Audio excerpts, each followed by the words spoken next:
Hi guys, අද අපි කතා කරන්න යන්නේ 3D printer එකේ nozzle එක change කරන්නේ කොහොමද කියලා. මුලින්ම මේකට අවශ්‍ය වෙනවා hex key එකක්, එහෙම නැත්නම් allen key එකක්. මේක අත්‍යවශ්‍ය නෑ. ඔයා cover එක hack කරනවා නම් විතරයි මේක අවශ්‍ය වෙන්නේ. ඊට පස්සේ ඔයාට අවශ්‍ය වෙනවා ඔයා change කරන්න යන size එකකින් nozzle එකක්.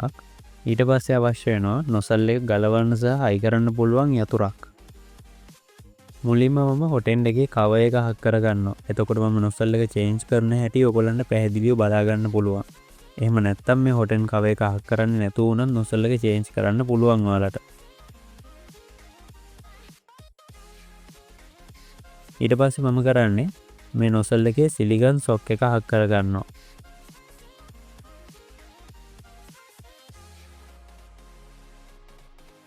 ඊට පස්සේ මම මේකේ nozzle එක preheat කරගන්නවා. මම nozzle එක preheat කරන්නේ මේ nozzle එක ඇතුලේ තියෙන filament එක එළියට ගන්න ඕන නිසා. nozzle එක ඇතුලේ filament එක තියාගෙන අපි nozzle එක මාරු කරන්නේ නැහැ. nozzle එක ඇතුලේ තියෙන filament එක එළියට ගත්තට පස්සේ මට පුළුවන් nozzle එක ගලවලා අලුත් nozzle එකක් high කරන්න. අලුත් nozzle එක high කරනකොට ඔයාලට අතට තේරෙන ගානට විතරක් තද කරාම හොඳටම ඇති. මොකද මේ nozzle එක ගොඩක් වෙලාවට හදලා තියෙන්නේ පිත්තල හෝ වාණේ වලින්.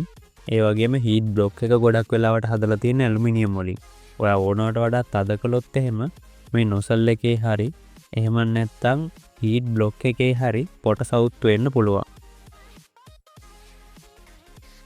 ඊට පස්සේ මට පුළුවන් මේ nozzle එකට ආපහු filament එකක් feed කරලා nozzle එකෙන් පොඩ්ඩක් එළියට එනවද කියලා check කරගන්න. එතකොට අපිට හරියටම දැනගන්න පුළුවන් මේක block වෙච්ච nozzle එකක් නෙමෙයි කියලා.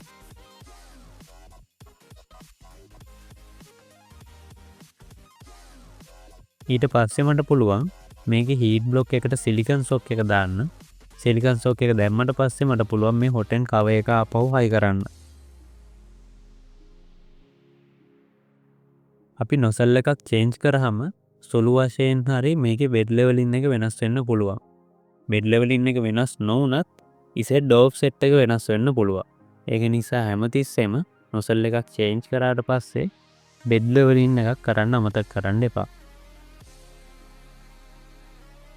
ඔයා තවත් මේ වගේ printer එකක් maintain කරන හැටි ඉගෙන ගන්න කැමති නම් අපේ channel එකට subscribe කරලා අපේ Facebook page එකට like එකක් දාලා තියන්න. ඔයා දැනගන්න ආස තවත් දේවල් තියෙනවා නම් එයා පල්ලෙන් comment කරන්න අමතක කරන්නත් එපා.